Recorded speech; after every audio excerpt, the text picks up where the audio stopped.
Man, hey, happy Christmas Eve, man.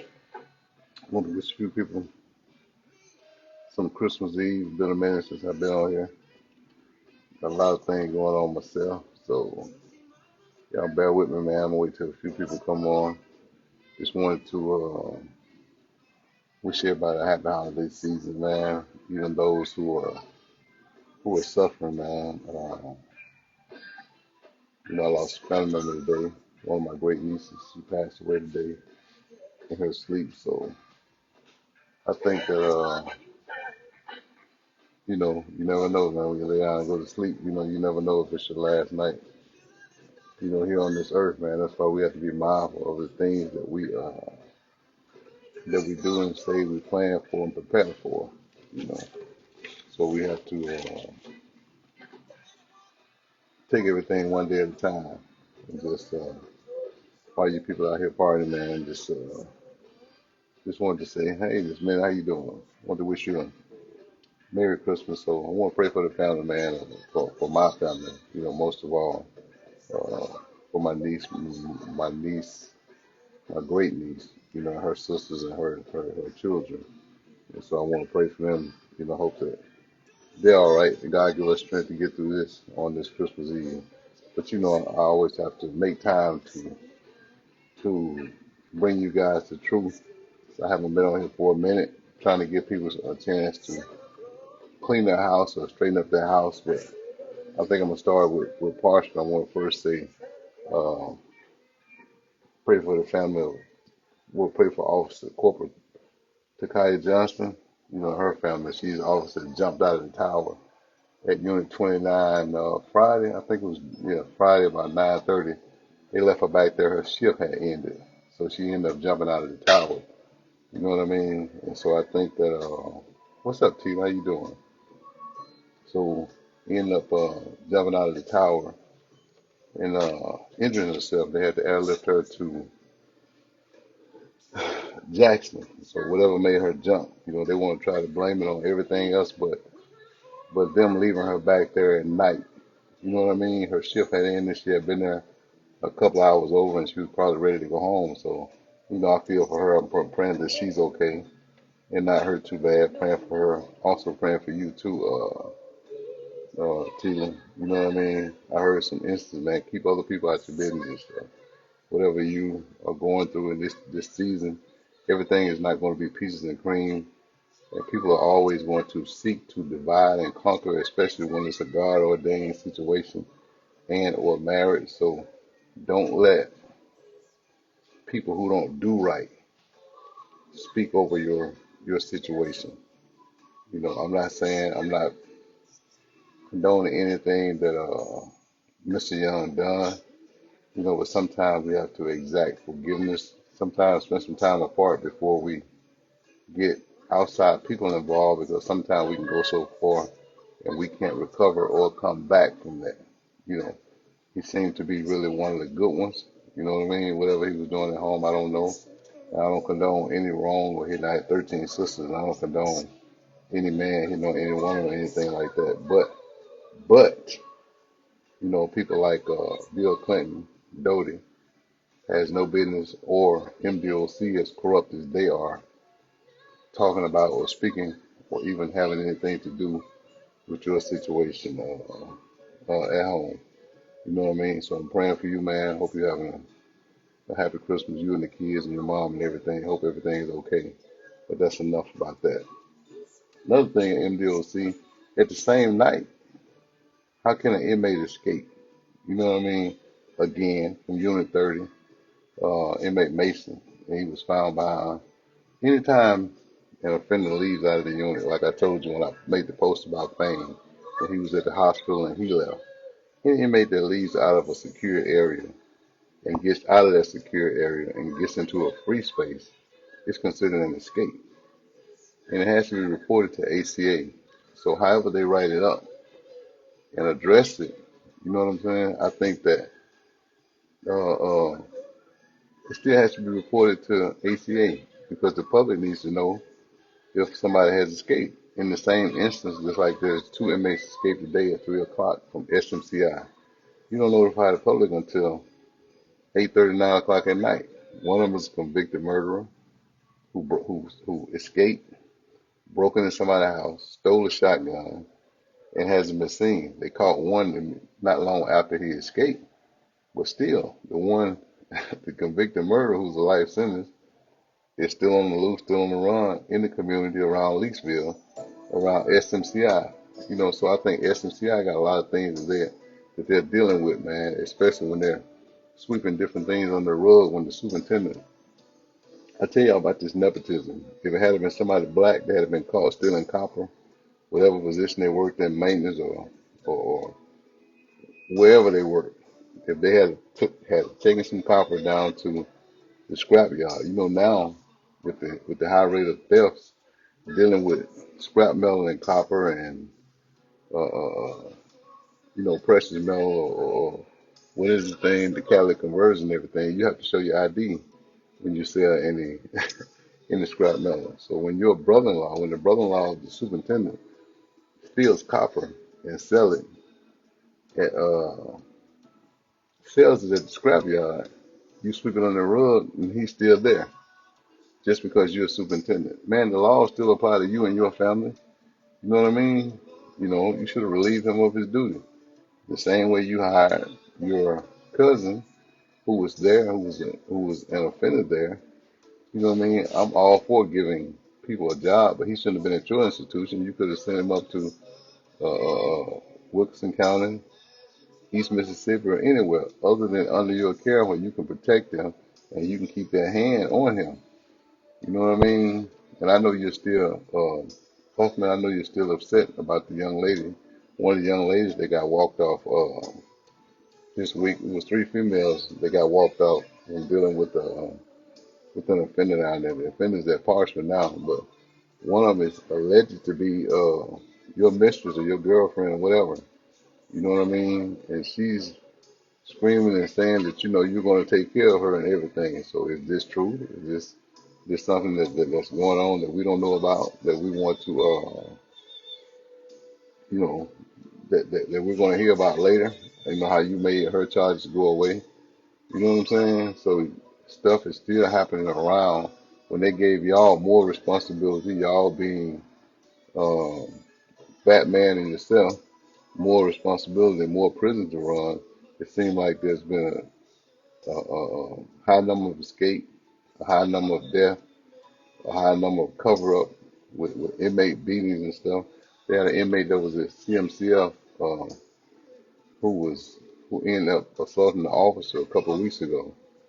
And 2 days later, in Section 5, the inmate is found dead. 21 years old. Man, ain't no 21-year-old inmate kill himself after he done assaulted the officer down in Quick Bed.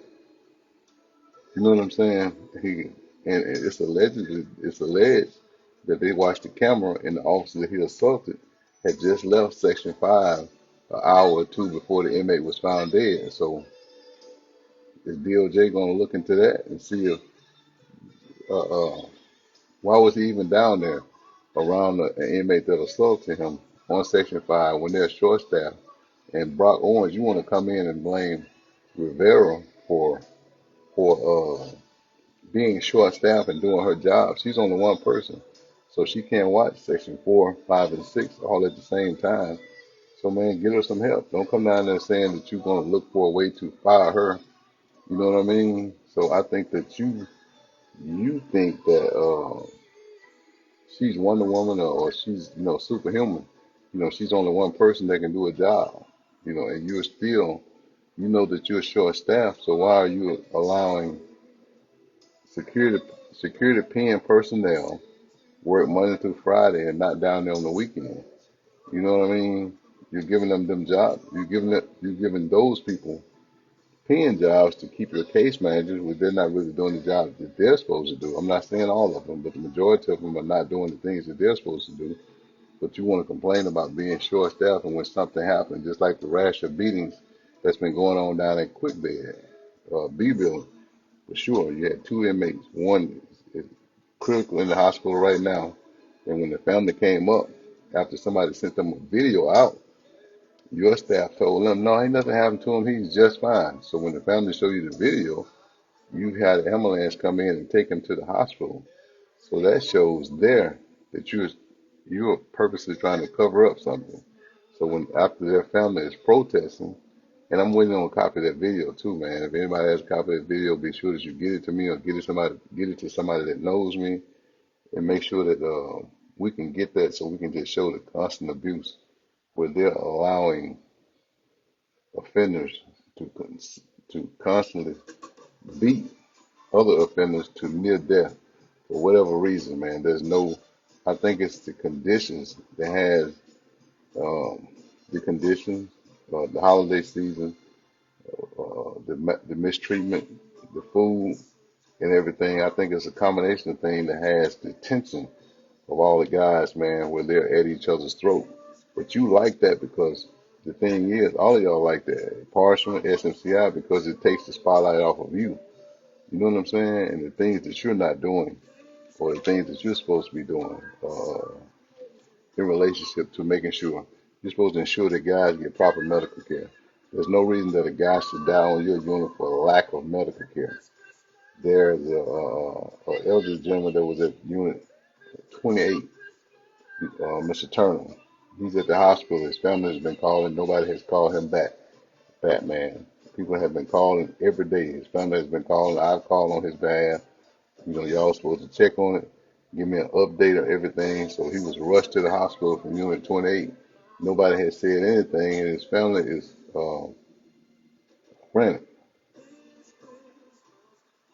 Man, I don't know where he is. Haven't heard from it. Haven't heard from him. I don't know if he's sick. I don't know what's going on. Is he just quiet, or mom is the word? He's not. You know, maybe he's just waiting until after the holidays and he's going to come out and speak about it. But nobody has come out and said anything about um, until the public put it out about the guy at SMCI escaping. Nobody has said anything. Just like when the guy escaped at Parchman a couple of weeks ago, about 3 weeks ago, nobody had said anything for 2 days. You know what I mean? So I think that we have to start finding a way, not just through DOJ, but through our congressmen, our senators, our corrections personnel, correctional oversight committee, to hold these people accountable, man. So we can't continue to let Batman them get away with misappropriating funds, um, lying about not reporting escapes, not reporting homicides that they're calling quote unquote natural death. You know what I mean? When you're getting so, man, that's when you tell a county coroner to write it up as a natural death. How can it be a natural death when people stump the man and he goes to the hospital and they perform CPR in the hallway and the man ended up dying? But when you take 3 inmates to Walnut Grove for jumping on him, so how can you call that a natural death? So did they naturally whoop his behind until he died? You know what I'm saying? So stop disguising paperwork to protect you. You know what I mean? So hold up for for who you are and what you're supposed to be. If you're supposed to be the leader of all your North Mississippi prisons, man, then you need to go down and look and see what's going on at Delta with the different women there. You need to go down and see what's going on at Marshall County, or is Marshall County under the private thing? You need to look and see what's going on at your own house. Clean your own house and stop letting uh,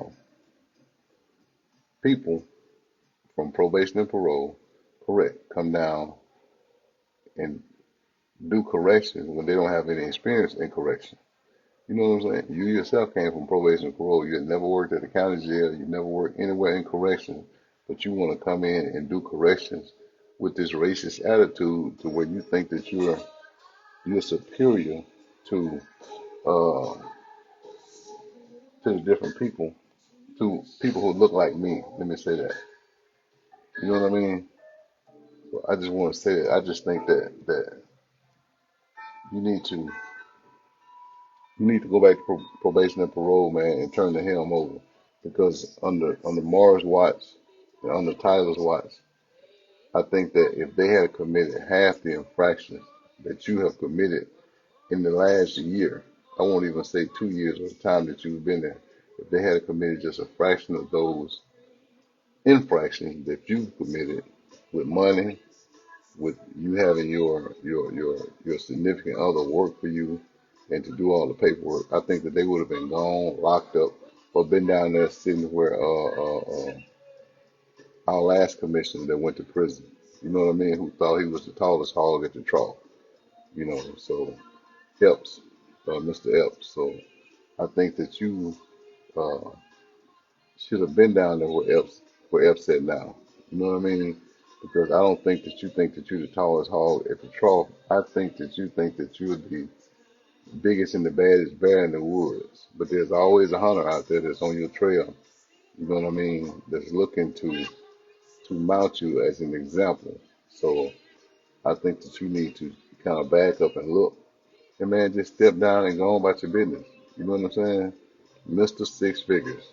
You know, how can you create a job out of thin air when first you said that you're short, first you said you're short on staff, yet and still if you're uh, short on staff, but you're getting money to hire and pay these staff, but your job increased exponentially, you know what I mean, to six figures since they created that job of regional superintendent. What's the purpose of a regional superintendent? Is it to deny your deputy superintendent and other people their fair share of the money?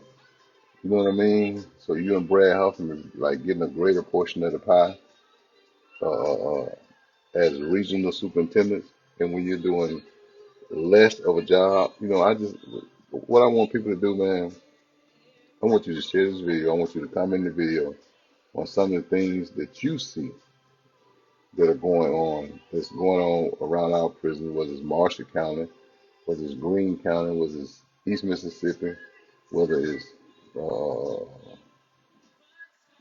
Parchman or Wilkerson County, either one of them, Humphreys County, the county jail, you know what I mean? Because there's no way that our drug problem is getting worse and worse inside of prison. The rate of people ODing inside of prison has grown. You know what I mean? What are you attributing those deaths to? You know what I mean? How can you have 8 to 10 overdoses at Wilkerson County, 8 to 10 at East Mississippi, and you don't think that you have a problem within the system? You know what I mean? So either you're profiting from the amount of contraband coming in, and or you just don't care. You know what I mean? Because like I said, with everything that's going on, it takes the spotlight off of you. You know what I mean? And shine it on uh, the bigger problem is the escape. The escape. It takes the problem. It takes everything that you're doing and not doing at these facilities.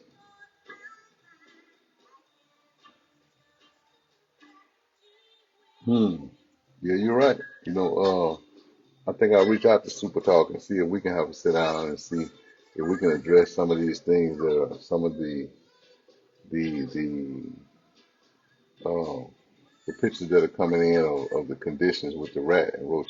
You know, I was reading an article the other day, man. I'm glad you mentioned that. I was reading an article the other day how it said how Rock Nation uh, has dismissed their lawsuit, but they're not taking their foot off the gas.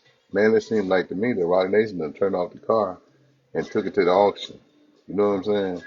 Because it definitely hasn't gotten better, specifically at 29, since they've been down here. Did they get bought off? Did they get paid off? Or what? You know what I mean? Because most of the guys who got compensated, what about the guys who are still in MBOC that suffered during the 2019 and 2020 and are still at 29? You got some guys that's been at Unit 29, L building, HG building and A building, that they've been moving from one building to another one ever since 2020. You know what I mean? And there's still buckets of water when it rains. It's still ice cold in the unit because half of your windows are burst out in the unit. What's up, CJ? So I think that when we address everything that's going on around them, and then not only that, if your staff morale continues to decline, then you're going to continue to get what you get. That's a half behind ran institution. You know what I'm saying? So when are you going to say, um, we need to have a sit down and we need to find a better way to do this? You're not, because you don't care.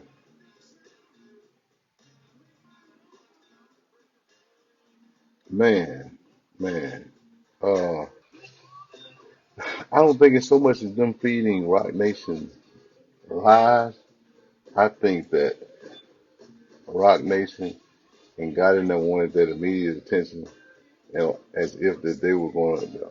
The best thing that Yo Gotti did was he helped bury the boy that was from Yazoo City that committed that hung himself at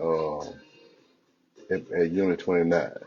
At 29, he tried to jump the fence because people were pressuring him at Unit 30, and that Friday. That Friday night, they took him to Unit 29. I think it was to Darian Henderson. Anyway, they took him to 29, and the next day, that Saturday night, he ended up hanging himself at the same, at 29L building, the same building, same side that Bolton escaped from, what Triggs escaped from a couple of weeks ago. So I think that they don't really care. I think that they got bought out. You know what I mean? I think they came in, got the national attention, got the national spotlight. But what they were doing, they were looking for guys who were incarcerated to start standing up for themselves, man. Nobody's going to come save you from the condition that you're in right now. Whoever's listening and watching, if you're in a condition right now, there's nobody that's going to come and save you. You're going to have to get up and do things to come up out of that situation yourself. You know what I mean? Yeah, they can speak up for you on the outside or anything. Like I tell guys who are incarcerated, man, you have the power. You got the power because you're the ones who get up and cook the food every day. You know what I mean? Uh, you're the ones who get up and drive the vehicles every day. You know what I mean? You're the ones who get up, field ministers, and hold church service every day. There's nobody coming in from the outside that's saving you. You know what I mean? So until you either do your ARP or lay down and make them do the things that they're supposed to do. We're so caught up on when we're incarcerated on, uh, I get the chance to come out, but the 99 dudes who are still stuck in the unit, in that jungle that's in the unit, whether it's 29F building or 29C building, I got 4 or 5 that get a chance to go out. But then you got a whole jungle that's inside with one officer watching over 100 something inmates on each side. It's impossible. It's impossible. So you're going to have people who are figureheads within the units. I won't even call them gang, but men of character and courage that are going to that actually run the unit. They keep everything down because at any time when those dudes get tired and say that they're tired, they can start a whole war inside of the prison. And I don't care. It'll take the National Guard and then some to come in and straighten it out. Now, I don't think that um, we as individuals, as men, should be harming each other. You know what I mean? What person it is when you kill, when you beat somebody else's loved one to near death, anytime, especially this time of the year, for what? Some zuzus and wham wham or some or $20 or $30 a heat. Man, don't give him nothing. Don't front him nothing. I know the whole system, the whole barter system is about me giving you something and you promising to pay or else. You know what I'm saying? If it gets to that, if he doesn't have the money to get it, then he shouldn't. If you're hustling inside, man, then you shouldn't give him anything. To anything that's going to cause you to get more time, because the only thing they're going to do is give you more time or somebody else is going to do you just like you did that same person. Then you're going to get sent to Walnut Grove or Parchman at Unit 29, like the guy that was at SMCI that was dealing with the 3 He's at 29 right now. You know what I mean? And so, um, and they're not even talking about how Triggs left the institution. Yeah, they're saying, yeah, Tyler helped him escape, but still, even if Tyler opened the door and let him out, he still had to get from 29 to whichever way he left out. And it's alleged that he left out the back gate. It's alleged that one of the special detail, one of your special workers, Batman, took him on the 4-wheeler and took him to the back gate. And like I told you before, if you go back and watch the film, you'll see that that wasn't the first time that he had left. That was just the first time he hadn't came back. So it's a difference. So he had, by legality term, he had escaped several times, but he chose to come back. But it was that one time, man. You get so used to leaving, and everything. Uh, uh, uh, uh, the right time it comes together, you decide I'm gonna go ahead and leave, and I'm gonna go spend some time with my girl and come back. What you gonna do? I already got 61 years or a life sentence. What I got to lose? What I got to lose for 2 weeks of fun? You know what I'm saying? Wait a few years and then he do it all over again. You know what I mean? So that's my thing, man. That's my thing. But then when officers tell you that they're being threatened or or you know people are threatening to hurt them or harm them, you don't give them the necessary protection. You tell them just deal with it. Right there made up. Man, what do a guy with a life sentence care about you writing them up or anything? Just like my homeboy Haywood that walked through 29 gate with all the stuff in his hand so he could be caught. But you take him to the jail. You know what I'm saying? But then you had inmates like Taylor, Taylor taking contraband and redistributing it throughout the compound. Him and what was her name, Zoe or whatever the white girl name was. But then when another black girl get caught up for taking liquor, that the white girl who came straight out of the academy, y'all put her on K9 or put her with CID. She sent fifth of liquor in to a guy. You let her resign, but you send the other girl to the Sunflower County Jail. So we got two different sets of laws, man, for people who are black and people who don't look like us or people who are white. So I think that there's a whole we need to have a whole um, revamping of our system, and that's from the bottom up to the top down because nobody wants to come to work if they're going to constantly be harassed. Nobody wants to come to work if you're not going to let them leave on time and you're going to force them to be in a tower that you haven't had open. The inside tower hadn't been open at 29 for because they were so short staffed for several months. You know what I mean? So until Triggs escaped, now you got somebody in the tower. You know, what about the people who um, only are assigned and work Monday through Friday? You know what I mean? You got them in security pen, but they only allowed to work Monday through Friday. So you got officers who are overworked, underpaid, and stressed out.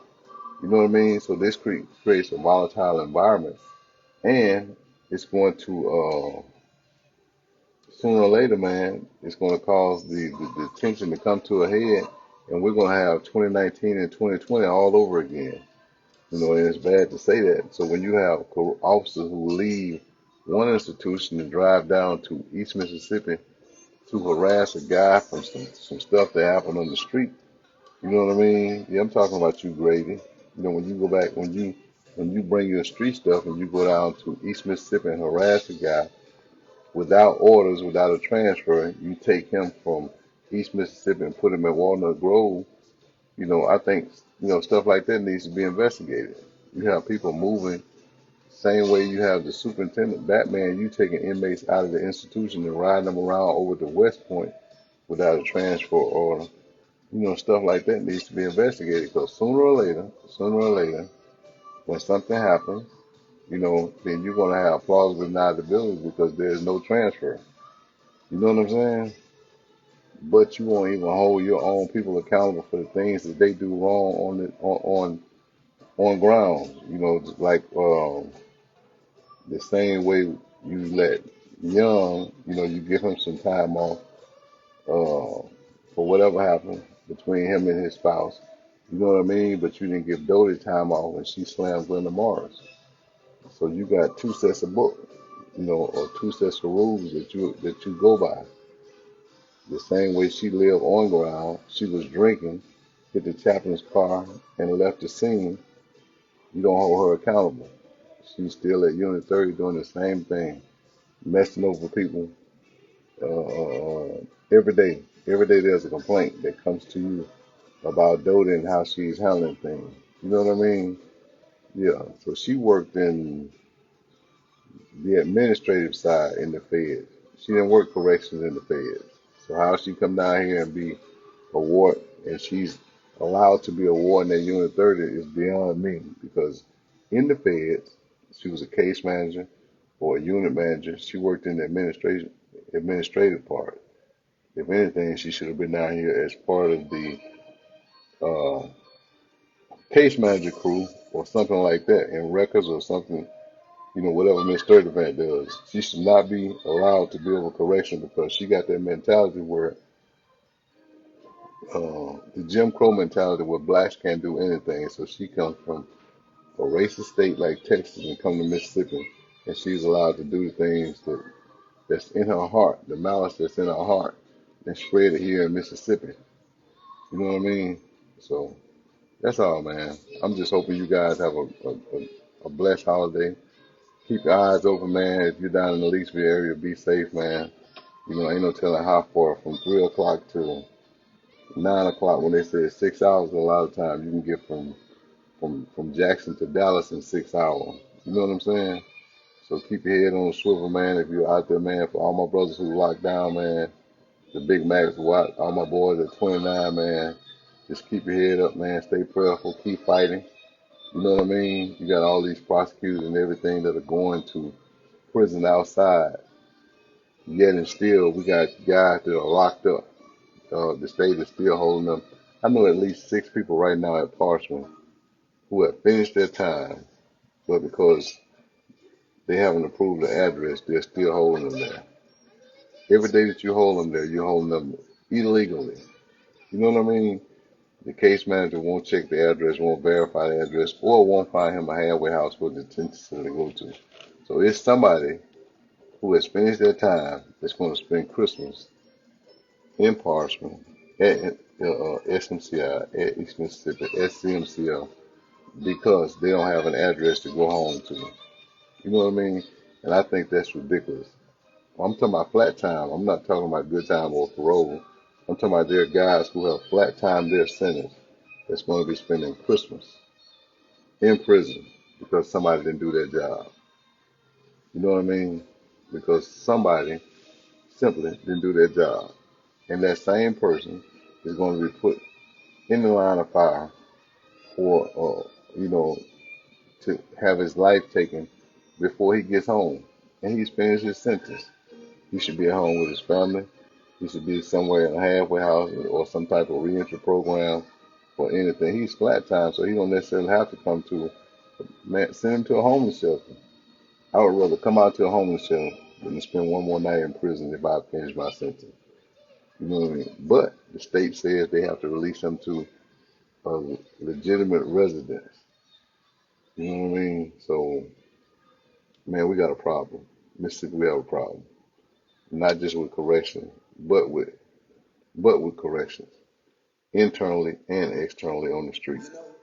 You know, so I think that we have to go back to the drawing board.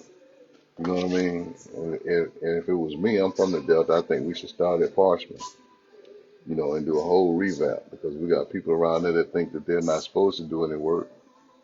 And then we got other people that are working hard trying to make a decent living, but then you continually oppress them, by giving them, I guess,